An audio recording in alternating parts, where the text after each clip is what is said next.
That make sense? Beautiful.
Look to the Sky by Antonio Carlos Jobim. Thank you.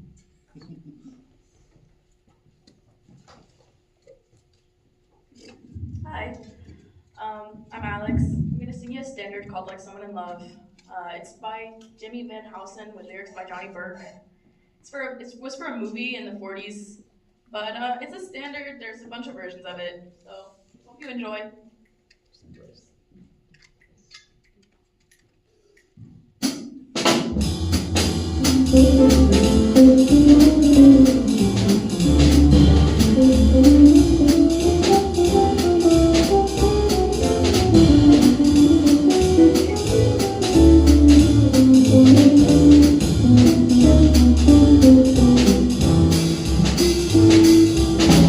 Lately I find myself out gazing at stars, hearing guitars like someone in love. Sometimes the things I do astound me, mostly whenever you're around me. Lately I seem to walk as though I'm sprouting wings, bumping into things like someone in love. Each time I look at you, I'm limp like a glove and feeling like someone in love.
Lately I find myself out gazing at stars, hearing guitars, someone in love. Sometimes the things I do astound me, mostly whenever you're around me.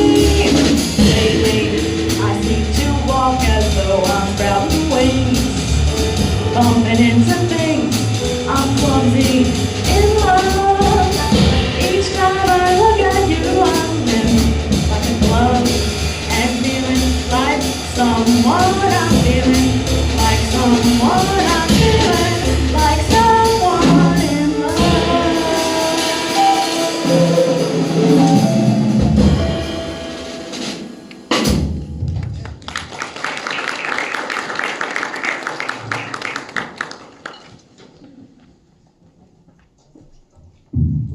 Hi, my name is Taylor Gibbons, and I'll be singing a ballad called I Should Care. It was composed by Axel Stardal and Paul Weston, with lyrics written by Sammy Kahn.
without sleeping.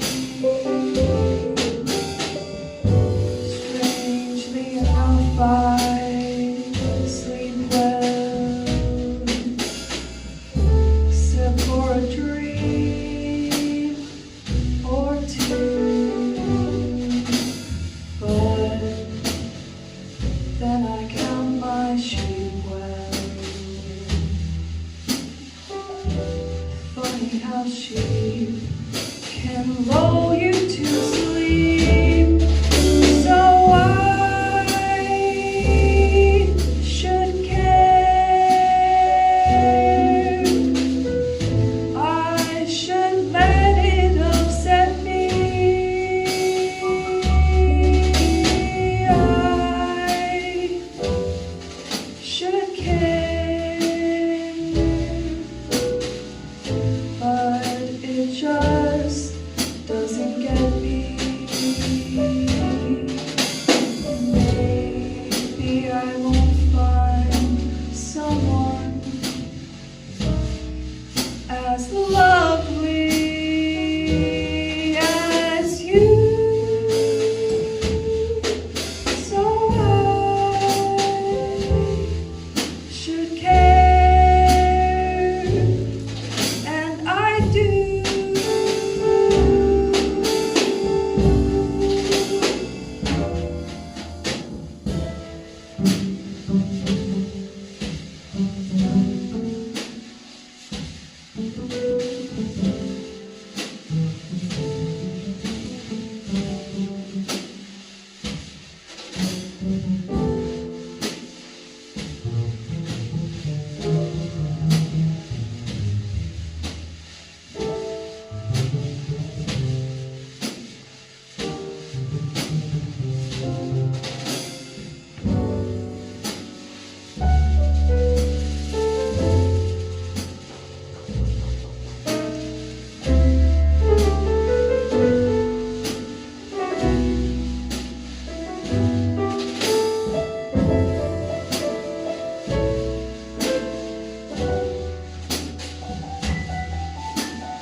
I should let it upset me. I should care, but it just doesn't get me. Maybe I won't find someone as lovely as you. So I should care, and I do.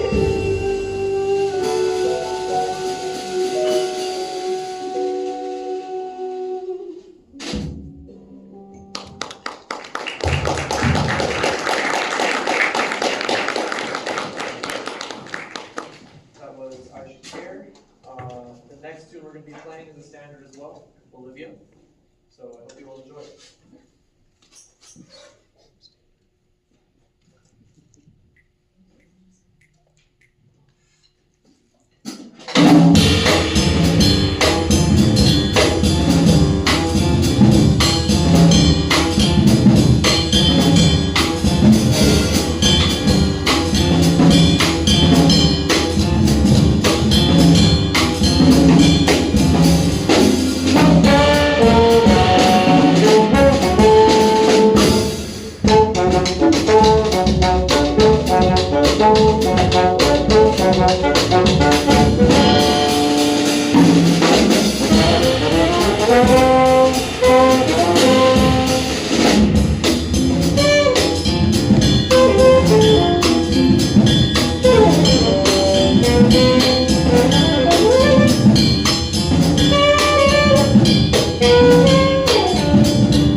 So that was Bolivia. Our next tune, this is one that I brought to the combo. This is a tune called Painter of Dreams, written by pianist Misha Siganov. I believe that's how you pronounce his name. And this was part of an album he released last year, I believe. Pretty recent.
found a particular arrangement from Nate Smith and Michael Mayo that we transcribed and put together.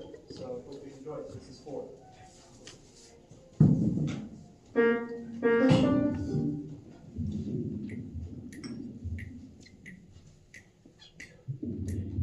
Of the wonderful things that you get out of life, there are 4. No, there may not be many, but nobody needs any more. Of the many facts making the list of life, truth takes the lead, and to relax, knowing the gist of life, it's truth you need. And the second is honor, and happiness is number 3. When you put them together, you know what the last one must be. Baby, so the truth, honor and happiness, and one thing more, meaning only wonderful, wonderful love that'll make it fun.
Originally, the name was Combo 6 because I didn't have a name for it.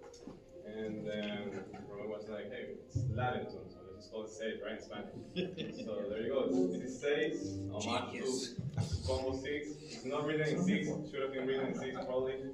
Hold on.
Francisco Casilla.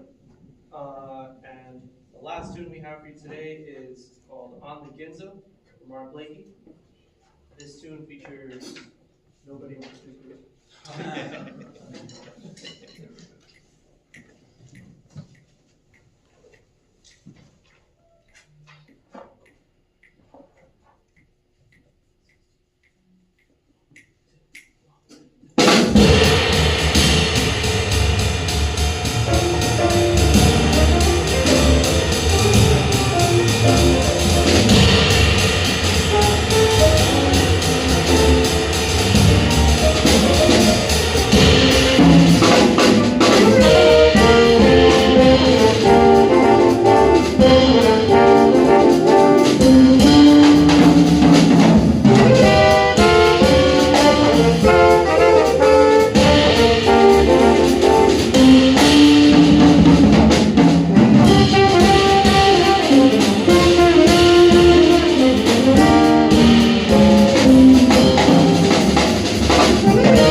guys, thank you so much for coming out.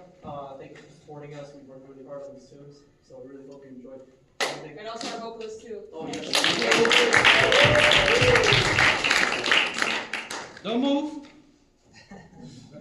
You ain't done yet. You good? We got a guest professor today. You want to say something? Oh, man, look at coming out of the spot like that. Should never come. All right now. What happens when you get up in the morning? Mistake number one. No, great to hear y'all, and, hear y'all play in this context and everything. Really good stuff happening for sure, and I think maybe, with this style of music, you never want to be like, kind of like, oh, I hope, like playing too careful, like everything you do should be kind of with some intent. And some of you are kind of doing that more than others, and some of you kind of maybe seem a little, maybe a little scared about doing certain things. I don't know. I just kind of hear some ways in which the band can come together a little bit more in terms of like the rhythm and like the how confidently you're playing your rhythms. Like in that tune 4, that arrangement of 4. When the rhythm section was playing the hits with the singer, that was cool. But then when the horns came in, I couldn't even hear like really what notes you were even playing. They kind of just like. So you got to find a way to get some more tone on those notes, but also in a way that's just like, it's just supporting obviously, but you got to get some tone on those notes, and also you got to find some balance between the two of you and decide which one, who's playing the melody, the lead on that, who's the higher note, who's the lower note, and make sure that's just kind of really matching well. That you guys are articulating together, just like from a horn player's standpoint. But yeah, get some tone on those notes. And sometimes something you can do when it's like that, you have these little hits, to give them a little bit more meat, you can kind of do like a grace note between some of them. But not always, but every once in a while, just listen to, how people do that. There's a song called, it's this Joshua Redman album, In the Pocket, or some of the songs called In the Pocket. Anybody know that's what I'm talking about? Anyway, the song, the melody is like a bunch of hits like that, just like that, and it's cool to hear them how they play it. Him and Nicholas Payton, they play it together. So it's cool to hear 2 horn players. Anybody know what song I'm talking about? Are you talking about the funk too? Yeah. The I think Flea's on bass on that one. It's like a Joshua Redman album, Flea's playing bass on that track. Anyway, that's what I kind of heard. Tariq, I feel like on some of the comping stuff, even on the Ginza, it could have been a little more assertive. It kind of just felt like some of the comping you're doing, kind of like, oh, when's this song going to be over? I couldn't really hear much, and I don't mean to characterize it so much like that, but if your comping is really lining up with what the drums are doing, with what the soloist is doing, then it really helps everybody. But I don't know, were you a little lost on that one too, or something? I wasn't even lost. I mean, the beginning was good. That was just in my head the rest of the time. All right, yeah, that can happen too. But yeah, yeah, and I think I could have heard the bass a little bit more too. Like I couldn't really hear the bass, the whole, and it could be where the amp is, or Well, that's the guitar. He's just playing acoustic. oh, you're just playing 100%. Okay, no wonder. Yeah. Well, yeah, cool. I'll say a couple things real quick. A lot of good stuff, The main issues I have were with balance.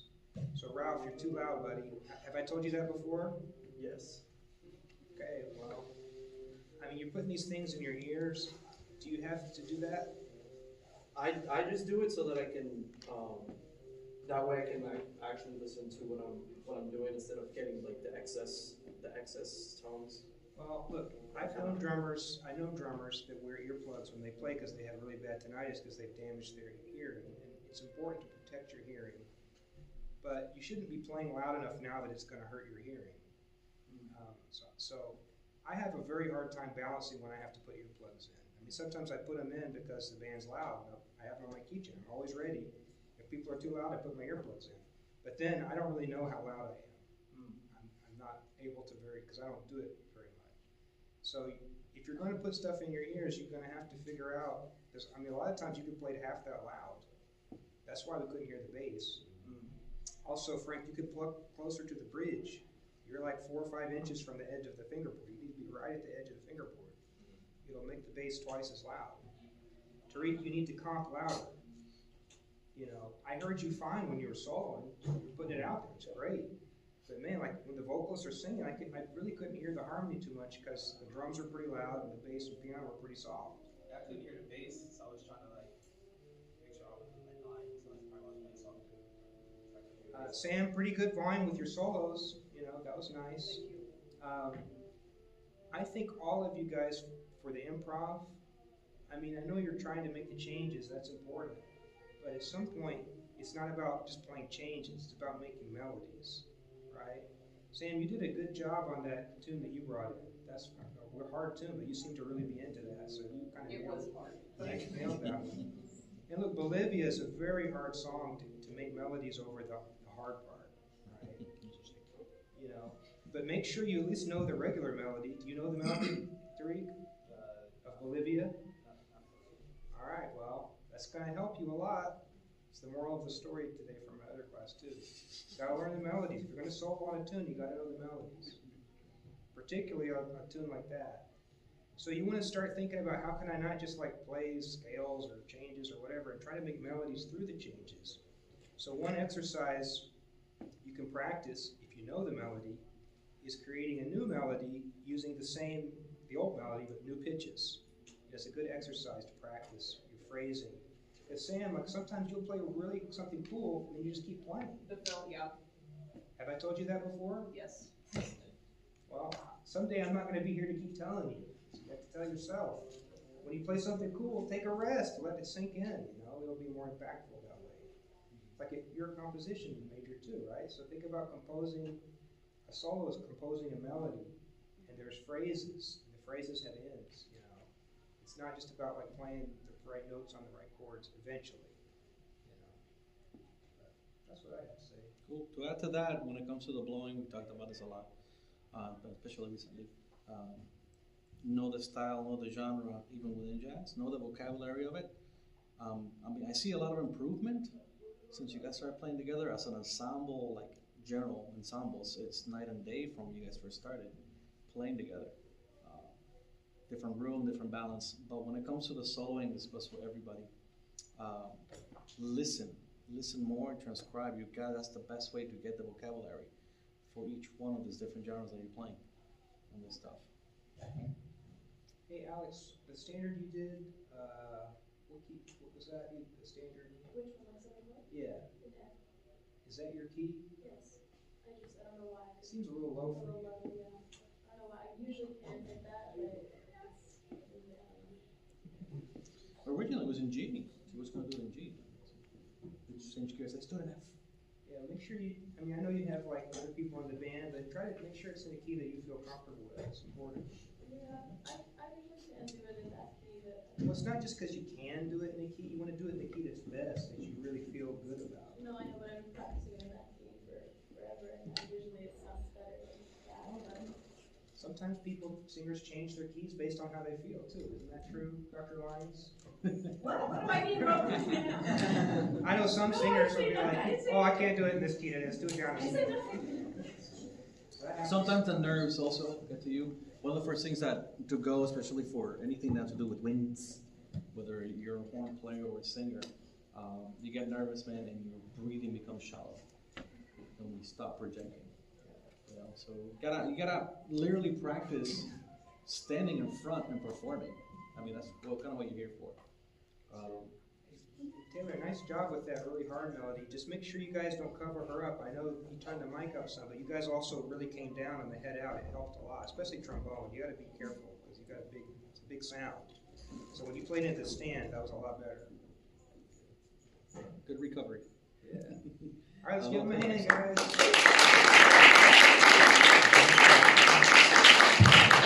A lot of recitals this week. We've got some recitals over the weekend, several vocals recitals. Sunday, we've got 3 guitar recitals Monday. That's right. Now I go play classical. I was trying my hardest.